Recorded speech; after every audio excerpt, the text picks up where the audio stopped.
ہم کھاتے ہیں وہ بھی خارج ہوتی ہے.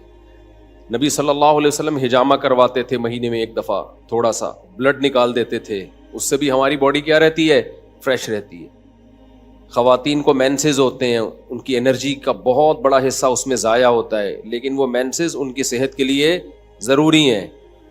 بچے کی ولادت ہوتی ہے, نفاس کا خون آتا ہے, بہت زیادہ ان کی انرجی اس میں ضائع ہوتی ہے, لیکن وہ ان کی صحت کے لیے ضروری. یہ ساری چیزیں باڈی کو ریفریش کرنے کے لیے ہوتی ہیں. ریفریش سمجھتے ہیں, کمپیوٹر میں جب سسٹم میں گڑبڑ ہو تو کیا مارتے ہیں اس کو, ریفریش. ریفریش سے کام نہ چلے, ری اسٹارٹ. ری اسٹارٹ سے بھی کام نہ چلے, سافٹ ویئر اڑا دو اس کا, دوسرا ڈال دو اس میں.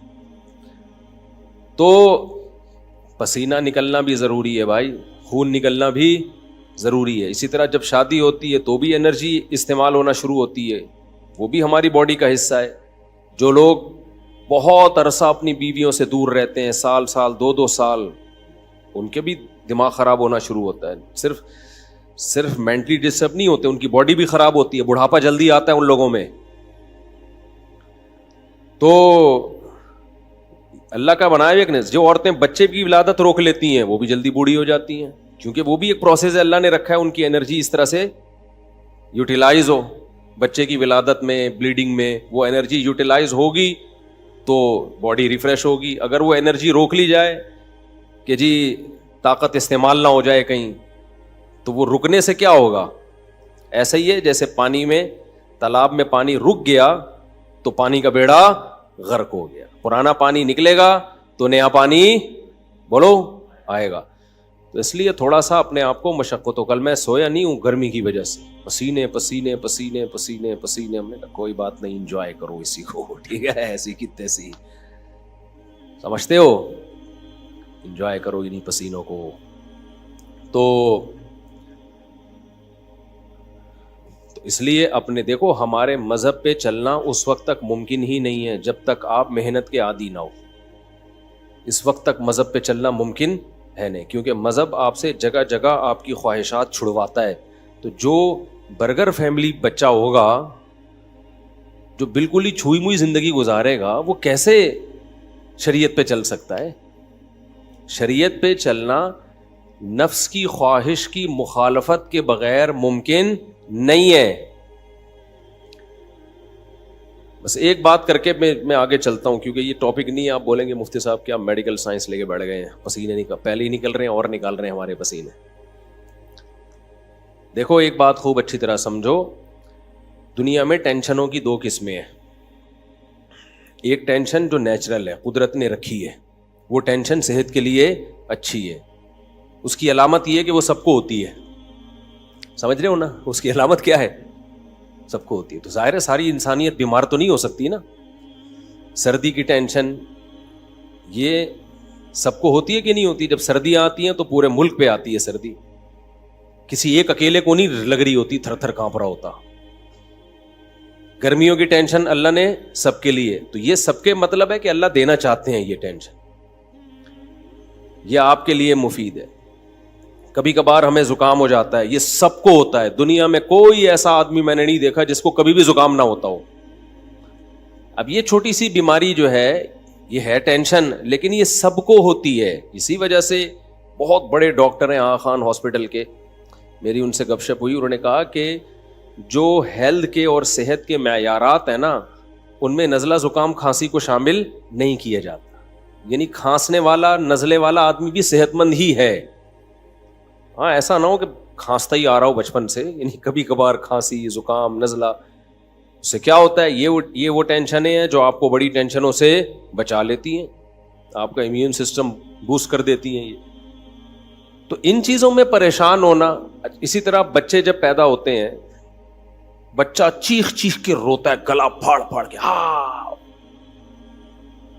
کچھ نہیں دیکھتا کہ یہ کمبخت کے باپ کے سونے کا ٹائم ہے یا ماں کے سونے کا ٹائم ہے. جب وہ روتا ہے تو, اور وجہ بھی سمجھ میں نہیں آ رہی ہوتی, تو یہ کسی ایک ہی بچے کے ساتھ ہوتا ہے یا ہر بچے کے ساتھ ہوتا ہے؟ ہر بچے کے. اس کا مطلب یہ نیچرل ہے, یہ اس کے لیے ضروری ہے. نہیں روئے گا نقصان ہوگا اس کو. اس لیے ایک دم بچے کے رونے پہ مائیں آج کل کیا کرتی ہوں, میرا بچہ پتہ نہیں کیوں رو رہا ہے, وجہ ہی سمجھ میں نہیں آ رہی, ہاں اس کو چپ نہیں کراؤ, چپ رونے دو, کم بخت کو رونے دو, پاگل آدمی. یہ نیچرل ہے بھائی. اللہ تعالیٰ تمہارے اندر برداشت پیدا کرنا چاہتے ہیں. اللہ دیکھنا چاہ رہے ہیں کہ تم گدھے تو نہیں ہو کہیں. دیکھو قرآن کہتا ہے کہ میں نہ کسی کا زبانی دعویٰ قبول نہیں کرتا جب تک اس کو آزما نہ لوں. یہ قرآن کے الفاظ ہیں سورہ عنکبوت کے. تو ہر انسان دعویٰ کرتا ہے میں خوش اخلاق ہوں, میرے اندر برداشت ہے. تو اللہ بچے کو کہتے ہیں چیخ, رو, بلا وجہ رو, کوئی ریزن نہیں ہونی چاہیے, اور ایسے ٹائم پہ رو جب ان کمبختوں کے سونے کا ٹائم ہو. اب جو پاگل ہے ان کو غصہ آئے گا بچے کے اوپر, حالانکہ بچے کو کوئی قصور ہے, اس کو کیا پتا کہ سونے کا ٹائم ہے, جاگنے کا ٹائم ہے. تو پاگلوں کو غصہ کس پر آئے گا؟ بچے پر. وہ چیخیں گے چپ ہو جا, خاموش ہو جا, بے وقت چیختا ہے, گلا.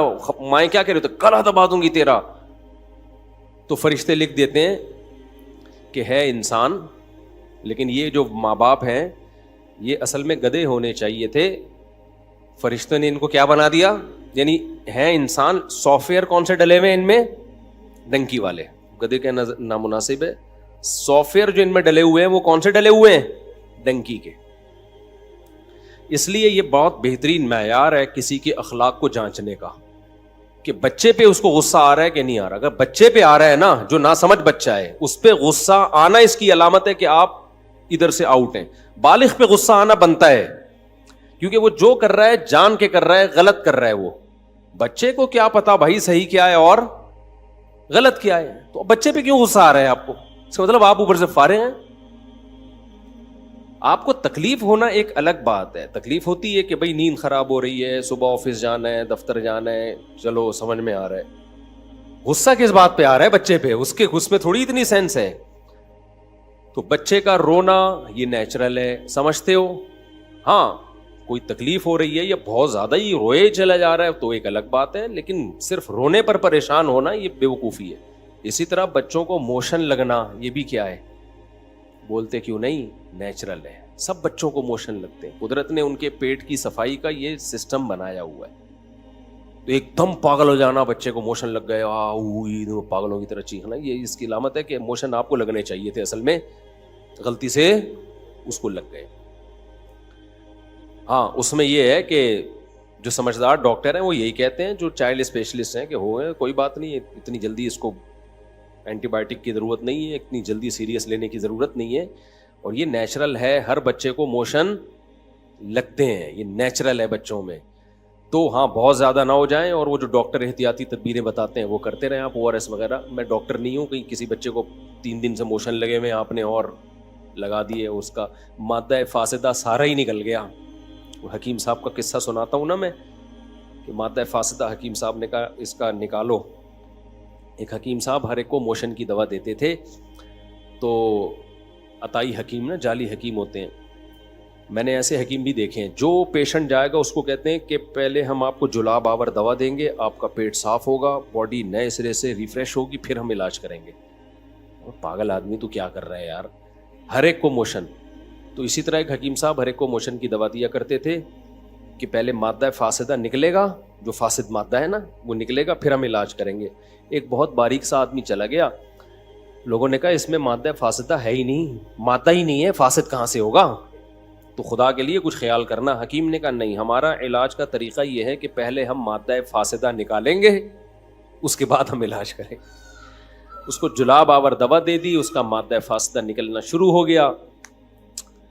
حکیم کو لوگوں نے بلایا, بھائی یہ مر رہا ہے. حکیم نے کہا مادہ فاسدہ ہے, جتنا نکلے اتنا اچھا.